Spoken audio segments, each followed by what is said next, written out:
혹시 이런 경험이 있으십니까? 아침에 눈을 뜨자마자 습관처럼 휴대폰을 집어들었습니다. 그리고 떨리는 마음으로 주식 계좌를 확인합니다. 그런데 믿기 어려운 숫자가 눈앞에 펼쳐집니다. 어제까지만 해도 괜찮아 보이던 계좌가 하루 만에 크게 무너져 있습니다. 며칠 전까지만 해도 수익을 자랑하던 사람들은 조용해졌고, 뉴스에서는 연일 폭락이라는 단어를 쏟아냅니다.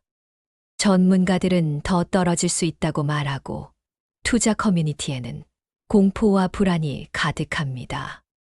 그 순간 사람들은 수많은 생각에 휩싸입니다. 지금이라도 팔아야 하나? 조금만 더 기다리면 오르지 않을까? 왜 그때 팔지 않았을까? 나는 정말 투자에 소질이 없는 걸까? 어떤 사람은 밤잠을 이루지 못하고 어떤 사람은 하루 종일 차트만 들여다봅니다. 심지어 계좌의 숫자가 떨어질수록 자신의 인생까지 무너지는 것 같은 절망감을 느끼기도 합니다. 그런데 한번 생각해 보십시오. 과연 우리를 괴롭게 만드는 것은 주가일까요?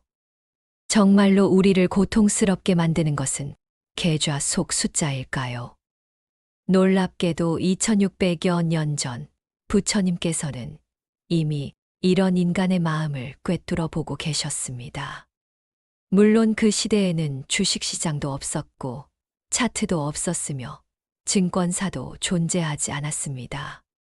하지만 사람의 마음은 지금과 크게 다르지 않았습니다. 무언가를 얻고 싶어 하는 욕심, 잃고 싶지 않은 집착, 미래에 대한 불안, 그리고 뜻대로 되지 않을 때 찾아오는 괴로움. 부처님께서는 바로 이러한 마음이 인간을 괴롭게 만든다고 말씀하셨습니다. 만약 오늘날의 폭락장을 부처님께서 보신다면 무엇이라고 말씀하실까요? 지금 당장 손절하라고 하셨을까요? 아니면 끝까지 버티라고 하셨을까요? 어쩌면 부처님은 차트를 보기 전에 먼저 우리의 마음을 들여다보라고 하셨을지도 모릅니다. 왜냐하면 폭락장은 단순히 돈의 문제가 아니라 마음의 문제이기 때문입니다. 오늘 이야기는 주식 투자 기술에 대한 이야기가 아닙니다.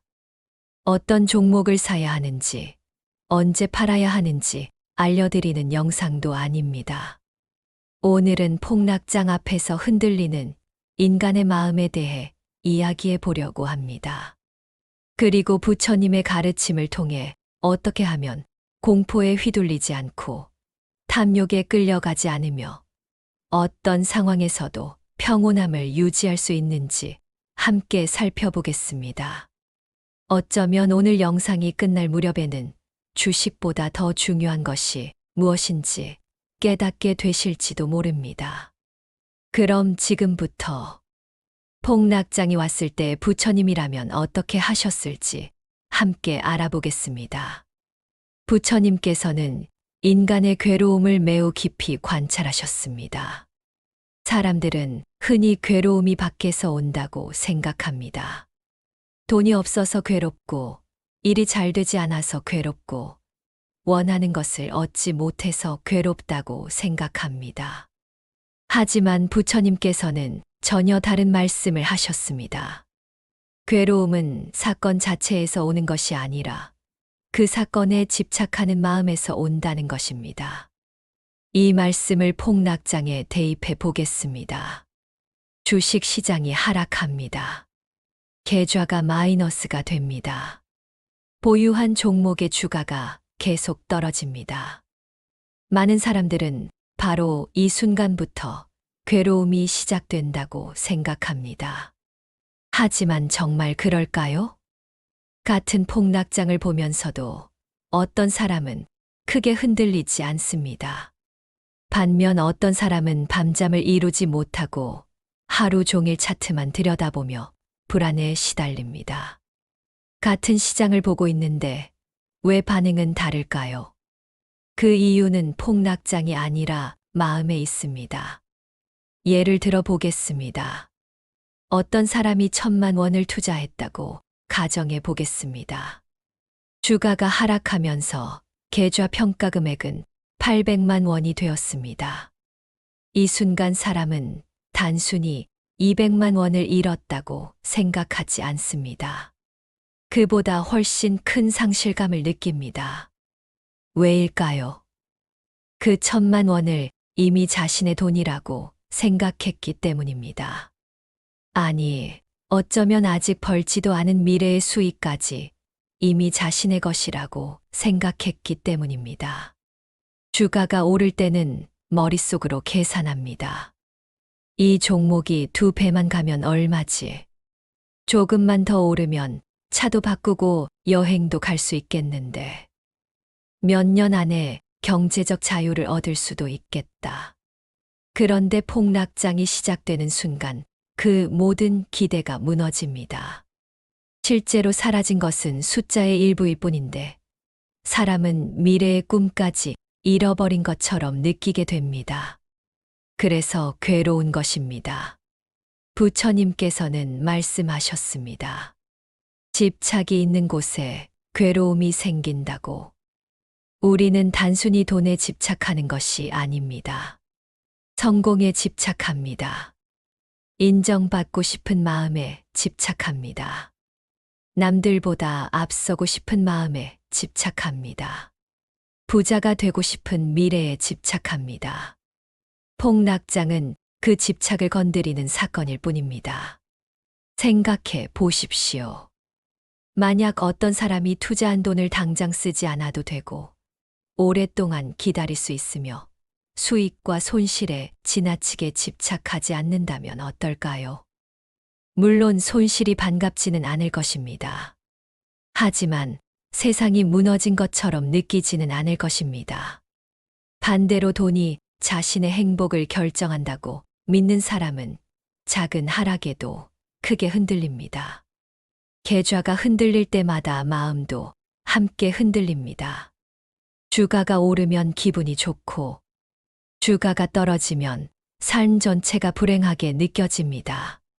결국 그 사람의 행복은 시장에 맡겨져 있는 것입니다. 오늘날 많은 사람들이 투자 때문에 힘들어하는 이유도 여기에 있습니다. 사실 시장은 원래 오르기도 하고 내리기도 합니다. 경제는 좋아질 때도 있고 나빠질 때도 있습니다. 기업 역시 성장할 때가 있고 어려움을 겪을 때가 있습니다. 그런데 사람들은 상승은 당연하게 생각하면서 하락은 받아들이지 못합니다. 좋은 일은 계속되어야 한다고 믿고 나쁜 일은 절대 일어나면 안 된다고 생각합니다. 바로 그 순간 괴로움이 시작됩니다. 부처님께서는 세상의 모든 것은 변한다고 말씀하셨습니다. 영원히 오르는 것도 없고 영원히 유지되는 것도 없습니다. 그런데 우리는 마음속으로 늘 예외를 꿈꿉니다. 내가 산 종목만은 계속 오를 것이라고. 내 수익만은 줄어들지 않을 것이라고. 내 계획만은 반드시 이루어질 것이라고. 하지만 세상은 우리의 기대대로 움직이지 않습니다. 폭락장이 무서운 이유도 사실은 여기에 있습니다. 돈을 잃어서만이 아닙니다. 세상이 내 뜻대로 움직이지 않는다는 사실을 마주하게 되기 때문입니다. 그리고 그 순간 우리는 깨닫게 됩니다. 내가 믿고 있었던 것은 시장이 아니라 어쩌면 내 욕심과 기대였다는 것을. 부처님께서는 괴로움을 없애기 위해 먼저 괴로움의 원인을 보라고 하셨습니다. 지금 폭락장이 두렵다면 주가를 보기 전에 먼저 자신의 마음을 들여다보아야 합니다. 정말 내가 두려워하는 것은 무엇인가? 정말 내가 잃고 싶지 않은 것은 무엇인가? 어쩌면 그 질문 속에서 우리는 투자보다 더 중요한 깨달음을 얻게 될지도 모릅니다. 그리고 바로 그 지점에서 폭락장은 단순한 위기가 아니라 마음을 비추는 거울이 되기 시작합니다. 폭락장이 오고 나면 사람들은 늘 같은 말을 합니다. 이렇게 떨어질 줄 몰랐다. 왜 아무도 알려주지 않았을까? 분명 계속 오를 것 같았는데. 하지만 조금만 돌아보면 이상한 점이 있습니다. 폭락의 신호가 전혀 없었던 것은 아닙니다. 문제는 신호가 없어서가 아니라 보고 싶지 않았다는 것입니다. 부처님께서는 탐욕이 생기면 사람은 사물을 있는 그대로 보지 못한다고 말씀하셨습니다. 주식 투자에서도 마찬가지입니다. 주가가 오르기 시작하면 사람들은 점점 더 큰 기대를 품습니다. 10% 수익이 나면 20%를 기대하고 20% 수익이 나면 50%를 기대합니다. 그러다 어느 순간 이번에는 다르다는 생각에 빠집니다. 계속 오를 것 같고 영원히 상승할 것 같고 지금 사지 않으면 평생 기회를 놓칠 것처럼 느껴집니다. 그래서 무리하게 투자합니다. 빚을 내기도 하고 생활비까지 넣기도 합니다. 하지만 그 순간 투자자는 냉정한 판단을 하는 사람이 아니라 욕심에 끌려가는 사람이 됩니다. 탐욕은 늘 달콤한 목소리로 속삭입니다. 조금만 더. 이번 한 번만. 곧 큰 돈을 벌게 될 거야. 그런데 이상하게도 사람들은 주가가 오를 때는 위험을 보지 못합니다. 오직 수익만 보입니다. 반대로 폭락이 시작되면 이번에는 공포에 사로잡힙니다. 탐욕이 공포로 바뀌는 것입니다. 어제까지는 더 오를 거라고 믿었는데 오늘은 당장 망할 것처럼 두려워합니다. 결국 시장이 움직이는 것이 아니라 마음이 흔들리는 것입니다. 부처님께서는 욕심을 버리라고 하신 것이 아닙니다. 욕심에 끌려가지 말라고 하셨습니다. 탐욕이 마음을 지배하는 순간 사람은 현실이 아니라 자신이 보고 싶은 것만 보게 됩니다. 그리고 많은 투자 실수는 바로 그 순간 시작됩니다. 폭락장은 돈을 잃게 만드는 것이 아니라 그동안 숨겨져 있던 욕심을 드러내는 거울인지도 모릅니다. 상승장에서는 누구나 자신감이 넘칩니다. 주가가 오르면 자신의 판단이 옳았다고 생각합니다. 계좌 수익률이 높아질수록 스스로 특별한 사람이 된 것 같은 기분도 듭니다. 그래서 많은 사람들이 착각합니다. 나는 투자에 재능이 있다. 나는 시장을 읽을 수 있다. 나는 남들과 다르다. 하지만 진짜 실력은 상승장이 아니라 폭락장에서 드러납니다. 물이 맑을 때는 누구나 자신의 얼굴을 볼 수 있습니다. 그러나 거센 파도가 치기 시작하면 비로소 중심을 잡는 사람이 누구인지 알 수 있습니다. 투자도 마찬가지입니다. 주가가 계속 오를 때는 평정심을 유지하는 것이 어렵지 않습니다.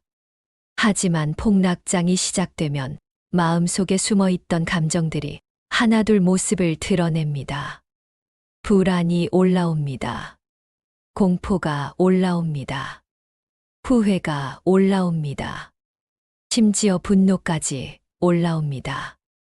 왜 그 종목을 샀을까? 왜 그때 팔지 않았을까? 왜 나만 이런 일을 겪는 걸까? 마음은 끊임없이 과거를 후회하고 미래를 걱정합니다. 하지만 부처님께서는 말씀하셨습니다. 과거에 머물러도 괴롭고 미래에 매달려도 괴롭다고. 우리의 마음은 아직 오지 않은 내일을 걱정하며 스스로를 지치게 만듭니다. 폭락장이 무서운 이유는 주가 때문만이 아닙니다. 사실은 자신의 약한 마음과 마주하게 되기 때문입니다.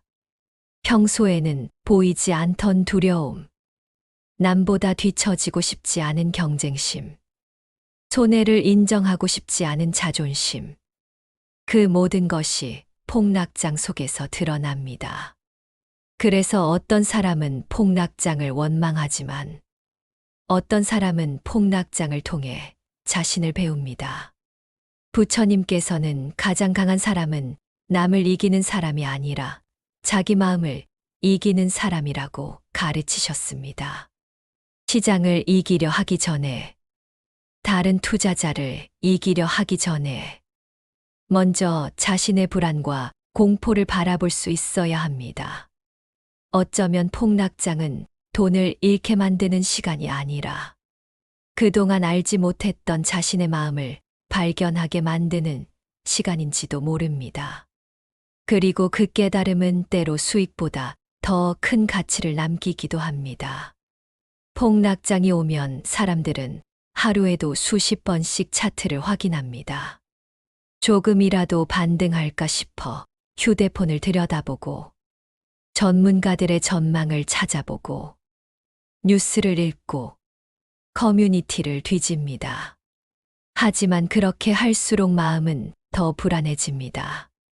확실한 답을 찾고 싶지만 세상에 미래를 정확히 아는 사람은 없기 때문입니다. 그래서 사람들은 더욱 초조해집니다. 그런데 만약 부처님께서 오늘날의 폭락장을 보신다면 어떠셨을까요? 아마 부처님은 차트를 보기 전에 먼저 마음을 보라고 하셨을 것입니다. 주가가 왜 떨어지는가? 이 질문보다 먼저 왜 나는 이렇게 불안한가? 이 질문을 던지라고 하셨을 것입니다. 생각해 보십시오. 계좌가 하락했을 때 우리를 가장 힘들게 만드는 것은 무엇입니까? 정말 돈일까요? 아니면 돈을 잃을지 모른다는 두려움일까요? 많은 사람들은 손실보다 불확실성을 더 무서워합니다. 내일이 어떻게 될지 모르기 때문에 괴로운 것입니다. 하지만 곰곰이 생각해보면 우리의 인생 자체가 원래 불확실했습니다. 내일 무슨 일이 생길지 아무도 모릅니다. 건강도, 직장도, 인간관계도, 사업도 언제든 변할 수 있습니다. 그런데 이상하게도 사람들은 주식시장만은 예측할 수 있어야 한다고 생각합니다. 그리고 예측이 빗나가면 괴로워합니다. 부처님께서는 있는 그대로를 보라고 가르치셨습니다.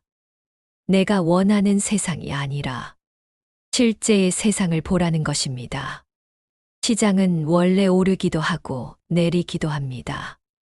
경제도 좋아질 때가 있고 나빠질 때가 있습니다. 그것은 자연스러운 일입니다. 문제는 시장이 아니라 시장이 내 뜻대로 움직여야 한다고 생각하는 마음입니다. 바로 그 기대가 실망을 만들고 그 집착이 불안을 만들어냅니다. 그래서 폭락장이 왔을 때 가장 먼저 해야 할 일은 차트를 보는 것이 아닙니다. 내 마음을 보는 것입니다. 지금 나는 무엇을 두려워하고 있는가? 왜 이렇게 초조한가? 무엇을 잃을까 봐 불안한가? 그 질문을 스스로에게 던져보는 것입니다. 놀랍게도 많은 경우 사람들은 돈보다 다른 것을 두려워하고 있습니다. 실패자가 되는 것이 두렵고, 남들보다 뒤처지는 것이 두렵고, 그동안의 노력이 헛수고가 되는 것이 두렵습니다. 즉, 계좌보다 마음이 더 크게 흔들리고 있는 것입니다. 부처님께서는 마음을 관찰하는 사람은 흔들려도 무너지지 않는다고 말씀하셨습니다. 폭풍은 막을 수 없습니다. 비가 오는 것도 막을 수 없습니다. 하지만 폭풍 속에서도 중심을 잃지 않는 것은 가능합니다. 투자도 마찬가지입니다. 시장을 통제할 수는 없습니다. 주가를 움직일 수도 없습니다. 하지만 자신의 마음은 돌볼 수 있습니다. 그리고 어쩌면 진정한 평온은 시장이 안정될 때 찾아오는 것이 아니라 시장이 흔들려도 마음이 흔들리지 않을 때 찾아오는 것인지도 모릅니다. 부처님 가르침의 핵심 가운데 하나가 바로 무상입니다. 무상이란 모든 것은 변한다는 뜻입니다. 영원한 것은 없고 고정된 것도 없으며 언제나 변하고 흘러간다는 것입니다. 그런데 사람들은 이 단순한 진리를 알고 있으면서도 자주 잊어버립니다. 주가가 오를 때는 이 상승이 오래 갈 것이라 믿고 돈을 벌 때는 이 수익이 계속될 것이라 생각합니다. 좋은 일이 생기면 마치 그것이 영원할 것처럼 착각합니다. 하지만 세상은 언제나 변합니다. 봄이 지나면 여름이 오고, 여름이 지나면 가을이 옵니다.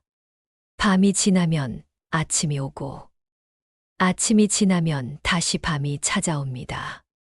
자연의 이치는 늘 변화 속에 있습니다. 주식시장도 다르지 않습니다. 상승장이 있으면 하락장이 있고, 하락장이 있으면 다시 회복의 시기가 찾아옵니다. 그런데 우리는 상승은 당연하게 여기면서 하락은 받아들이지 못합니다. 좋은 것은 계속되어야 하고, 나쁜 것은 오지 말아야 한다고 생각합니다. 바로 그 마음이 괴로움을 만들어냅니다.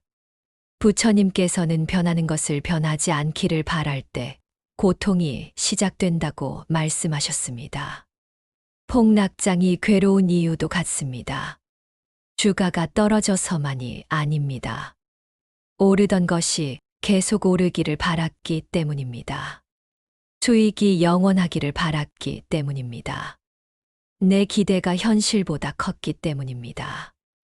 만약 처음부터 모든 것은 변한다는 사실을 깊이 이해하고 있었다면 어떨까요? 상승장에서도 들뜨지 않을 것이고, 하락장에서도 쉽게 무너지지 않을 것입니다. 왜냐하면 이것 또한 지나갈 것임을 알기 때문입니다. 실제로 지금까지 세상에 영원한 호황도 없었고, 영원한 불황도 없었습니다. 역사 속 수많은 위기 역시 결국 지나갔습니다. 사람들은 그때마다 세상이 끝난 것처럼 말했지만, 시간은 흐르고 세상은 또다시 움직였습니다. 우리 인생도 마찬가지입니다. 지금의 기쁨도 영원하지 않고, 지금의 괴로움도 영원하지 않습니다. 성공도 머물지 않고, 실패도 머물지 않습니다. 모든 것은 잠시 머물다 지나가는 인연일 뿐입니다. 그래서 무상을 이해하는 사람은 현재에 매달리지 않습니다. 좋은 일이 와도 지나치게 들뜨지 않고, 어려운 일이 와도 지나치게 절망하지 않습니다. 언젠가는 변할 것을 알기 때문입니다. 폭락장을 만났다면 이렇게 스스로에게 말해 보십시오. 이 또한 변할 것이다. 이 또한 지나갈 것이다. 지금의 공포도 영원하지 않다. 그 한마디가 흔들리는 마음을 붙잡아 줄 수 있습니다. 부처님께서 말씀하신 무상은 세상을 비관적으로 보라는 뜻이 아닙니다. 오히려 반대입니다. 아무것도 영원하지 않기에 지금의 어려움도 영원하지 않다는 희망의 가르침입니다. 그리고 그 사실을 진심으로 이해하는 순간, 폭락장은 더 이상 두려움의 대상이 아니라 삶의 진리를 배우는 또 하나의 스승이 되기 시작합니다. 이제 한 가지 질문을 해보겠습니다. 만약 부처님께서 오늘날의 폭락장을 마주하셨다면 실제로 어떻게 행동하셨을까요? 아마도 가장 먼저 공포에 휩쓸리지 않으셨을 것입니다. 대부분의 사람들은 폭락장이 시작되면 시장보다 먼저 마음이 무너집니다. 뉴스 한 줄에 흔들리고, 주가 한 칸에 불안해하고, 남들의 말에 쉽게 휩쓸립니다. 하지만 부처님께서는 감정이 올라오는 것을 알아차리되 그 감정의 노예가 되지는 말라고 가르치셨습니다. 두려움이 생길 수는 있습니다. 불안이 생길 수도 있습니다. 문제는 그 감정에 끌려가며 행동하는 것입니다. 그래서 부처님이라면 먼저 자신의 마음을 살피셨을 것입니다. 그리고 잠시 멈추셨을 것입니다. 대부분의 실수는 생각이 부족해서가 아니라 감정이 앞서서 일어납니다. 공포에 팔고, 탐욕에 사고, 후회 속에 결정합니다. 하지만 마음이 고요해지면 보이지 않던 것들이 보이기 시작합니다. 부처님께서는 세상을 있는 그대로 보라고 하셨습니다. 좋게도 보지 말고, 나쁘게도 보지 말고, 있는 그대로 보라는 것입니다. 지금 시장이 어떤 상태인지, 내가 무엇을 알고 무엇을 모르는지, 내가 감정으로 판단하고 있는지 차분히 바라보라는 것입니다. 또한 부처님이라면 결과에 지나치게 집착하지 않으셨을 것입니다. 우리는 늘 결과를 통제하려고 합니다. 반드시 수익이 나야 하고, 반드시 성공해야 하며, 반드시 원하는 방향으로 흘러가야 한다고 생각합니다. 하지만 세상에는 내가 통제할 수 없는 일이 훨씬 많습니다. 주가도, 경제도, 세계 정세도 내 마음대로 움직이지 않습니다. 그런데도 모든 것을 붙잡으려 하니 괴로움이 커지는 것입니다. 부처님께서는 결과보다 지금의 마음과 행동을 중요하게 보셨습니다. 내가 지금 욕심에 끌려가고 있는가? 내가 지금 두려움에 지배되고 있는가?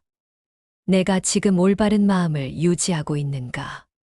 그것이 더 중요하다고 말씀하셨을 것입니다. 결국 폭락장은 사람을 시험하는 것이 아닙니다. 그 사람의 마음을 보여주는 것입니다. 누군가는 공포 속에서 무너지고, 누군가는 공포 속에서도 중심을 지킵니다. 그 차이는 시장에 있는 것이 아니라 마음에 있습니다. 그래서 어쩌면 진정한 투자 고수란 가장 많은 돈을 번 사람이 아니라 가장 큰 폭풍 속에서도 자신의 마음을 잃지 않은 사람일지 모릅니다. 그리고 그것이 바로 부처님께서 우리에게 가르쳐 주신 삶의 태도이기도 합니다. 사랑하는 여러분, 오늘 우리는 폭락장에 대한 이야기를 했지만 사실은 돈에 대한 이야기를 한 것이 아닙니다. 주식에 대한 이야기를 한 것도 아닙니다. 결국 오늘 우리가 이야기한 것은 마음에 대한 이야기였습니다. 사람들은 폭락장이 오면 돈을 잃을까 두려워합니다. 하지만 부처님의 가르침으로 돌아가 보면 정작 우리를 괴롭게 만드는 것은 돈의 손실보다 마음의 흔들림인 경우가 많습니다. 탐욕이 생기면 현실을 보지 못하고, 집착이 생기면 놓아야 할 것을 놓지 못하며, 두려움이 생기면 올바른 판단을 내리지 못합니다. 그래서 부처님께서는 세상을 바꾸기 전에 먼저 마음을 살피라고 하셨습니다.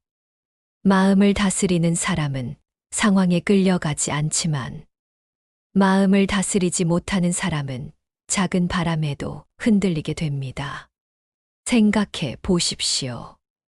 우리의 인생에도 수많은 폭락장이 있었습니다. 사업이 무너진 적도 있었고, 믿었던 사람에게 상처받은 적도 있었고, 건강이 나빠진 적도 있었고, 뜻하지 않은 실패를 겪은 적도 있었습니다. 그때마다 우리는 다시 일어났습니다. 그 어려움도 결국 지나갔습니다. 지금의 폭락장도 마찬가지입니다. 영원한 상승장이 없듯 영원한 하락장도 없습니다. 영원한 성공도 없고 영원한 실패도 없습니다. 모든 것은 변하고 모든 것은 흘러갑니다. 이것이 부처님께서 말씀하신 무상의 진리입니다. 그래서 폭락장이 찾아왔을 때 세상을 원망하기보다 먼저 자신의 마음을 들여다보시기 바랍니다. 지금 내 안에 어떤 두려움이 있는지, 어떤 욕심이 있는지, 어떤 집착이 있는지 조용히 바라보시기 바랍니다. 어쩌면 폭락장은 우리를 무너뜨리기 위해 찾아온 것이 아니라 우리가 무엇에 집착하며 살고 있는지 알려주기 위해 찾아온 스승인지도 모릅니다. 주식은 잃을 수 있습니다. 돈도 잃을 수 있습니다. 하지만 어떤 상황에서도 평온함을 잃지 않는 사람은 결국 가장 소중한 것을 지킨 사람입니다. 부처님께서 남기신 가르침은 돈 버는 기술이 아니었습니다. 세상이 흔들릴 때도 함께 흔들리지 않는 마음, 잃을 것이 생겨도 무너지지 않는 마음, 변화 속에서도 평온함을 유지하는 마음을 가르쳐 주셨습니다. 오늘 이 영상을 보고 계신 여러분의 계좌는 흔들릴 수 있습니다. 하지만 여러분의 마음만큼은 흔들리지 않기를 바랍니다. 그리고 언젠가 오늘의 어려움을 돌아보며 그때 그 경험이 나를 더 단단하게 만들었구나 하고 미소 지을 수 있기를 진심으로 기원합니다. 오늘도 부처님의 지혜가 여러분의 삶의 작은 등불이 되기를 바라며 이만 이야기를 마치겠습니다.